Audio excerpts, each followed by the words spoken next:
नमस्कार, पूर्वज रेसिपी मराठीमध्ये तुम्हा सर्वांचं खूप खूप खूप मनापासून स्वागत। आज आपण मस्त खमंग खुसखुशीत अशा मसाला भाकरी कशा करायच्या ते बघणार आहोत। अतिशय सुंदर होतात, रुचकर लागतात, झटपट बनवून तयार होतात। बघू शकाल रंग टेक्स्चर अतिशय सुंदर आलेला आहे। जरूर अशा पद्धतीने या भाकरी करून बघा। ह्या भाकरी तुम्ही शेंगदाण्याच्या चटणीसोबत किंवा दह्यासोबत सुद्धा खाऊ शकता, अतिशय सुंदर लागतात। बघू शकाल किती सुंदर इथे ह्या भाकऱ्या बनवून तयार झालेल्या आहेत। जरूर अशा पद्धतीने करून बघा। सुरुवात करूया। तर इथे एका परातीमध्ये 1 वाटी बाजरीचं पीठ, 1 वाटी ज्वारीचं पीठ आणि 2 चमचे इथे मी बेसन घेतलेलं आहे। बेसन घातल्यामुळे ह्या भाकरी अतिशय खुसखुशीत होण्यास मदत होते। मिक्स करून घेऊयात हे सर्व पीठ। हे मिक्स करून झाले की यामध्ये अर्धा चमचा हळद घालायची, चवीनुसार यामध्ये लाल तिखट घालायचं। त्यानंतर यामध्ये साधारण अर्धा चमचा इथे आपल्याला हिंग घालायचा आहे, 1 चमचा यामध्ये जिरे घालायचे, अर्धा चमचा ओवा हातावरती क्रश करून अशा पद्धतीने घालायचा, म्हणजे त्याची चव छान उतरते मस्त। त्यानंतर यामध्ये 1 चमचाभर गरम मसाला घालायचा। इथे मी 1 टेबलस्पून कसुरी मेथी घेतलेली आहे। तर ही कसुरी मेथी हातावरती चोळून मग यामध्ये घालायची। याऐवजी तुम्ही फ्रेश मेथीचा वापर केला तरी सुद्धा चालणार आहे। त्यानंतर चवीनुसार यामध्ये मीठ घालायचं। त्यानंतर साधारण इथे 1 टेबलस्पून इथे बारीक चिरलेली कोथिंबीर घातली। मिक्स करूयात हे संपूर्ण व्यवस्थित। आता हे व्यवस्थित कंबाईन करून झालं, मिक्स करून झालं की यामध्ये थोडं थोडं पाणी घालायचं आणि ह्याचा एक सैलसर गोळा आपल्याला मळून तयार करायचा आहे। तर बघू शकाल थोडं थोडं पाणी घालते आणि छान असा सैलसर गोळा इथे मळून तयार करते। तर अशा पद्धतीने इथे सैलसर गोळा मळून तयार करून घेतला। घट्ट गोळा अजिबातही मळायचा नाही, नाहीतर भाकरी थापण्यास अतिशय त्रास होतो। आता हाताच्या या साह्याने हा गोळा व्यवस्थित आपल्याला अशा पद्धतीने मळून घ्यायचा आहे। हे बघा, जेणेकरून भाकरी अतिशय छान होतात मस्त। तर हा गोळा मळून झाला। यातून आता छोटे छोटे गोळे काढून घेऊयात। तुम्हाला भाकरी कितपत मोठी हवी आहे, छोटी हवी आहे त्या हिशोबाने।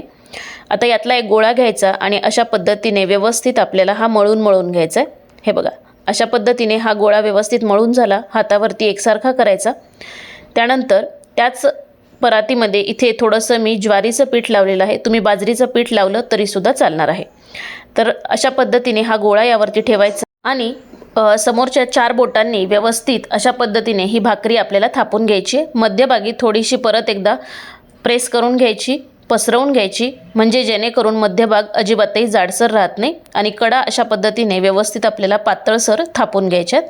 आता भाकरी अशा पद्धतीने अलगद हाताने उचलायची। हे बघा, आणि इथे गॅसवरती तवा कडकडीत गरम करून घ्यायचा आणि अलगद अशा पद्धतीने ही भाकरी यावरती ठेवून घ्यायची। यावरती थोडासा पाण्याचा हात लावायचा, खूपही एकदम पाणी लावायचं नाही, त्याच्यामुळे भाकरी भाजण्यास अतिशय त्रास होतो, खूप वेळ लागतो। आता वरचं पाणी थोडंसं सुकायला सुरुवात झाली की अलगद ही भाकरी उलटवून घ्यायची। वा मस्त। आता मीडियम आचेवरती खालची साईड अशा पद्धतीने सुटेपर्यंत व्यवस्थित भाकरी आपल्याला भाजून घ्यायची आहे। तर बघू शकाल मीडियम टू हाय हीटवरती ही भाकरी मी भाजून घेते। आता ही साईड भाजून झाली की पलटवून घ्यायची। ह्या भाकरी जनरली फुगत नाहीत, कारण यामध्ये आपण अख्खे जिरे घातलेले आहेत, कसुरी मेथी घातलेली आहे, ओवा घातलेला आहे, त्याच्यामुळे या भाकरी फुगत नाहीत।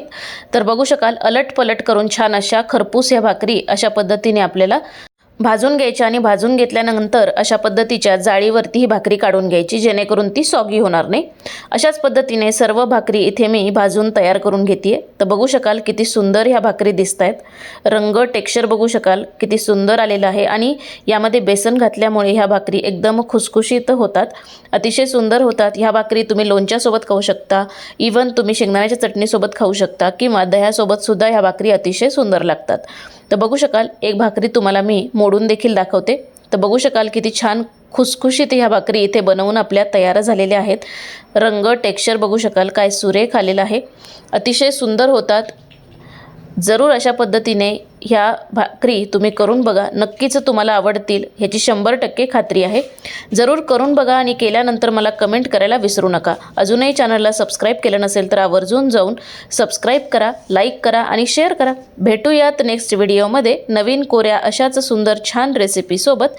तोपर्यंत मस्त खा आणि स्वस्त राहा। तोपर्यंत बाय बाय।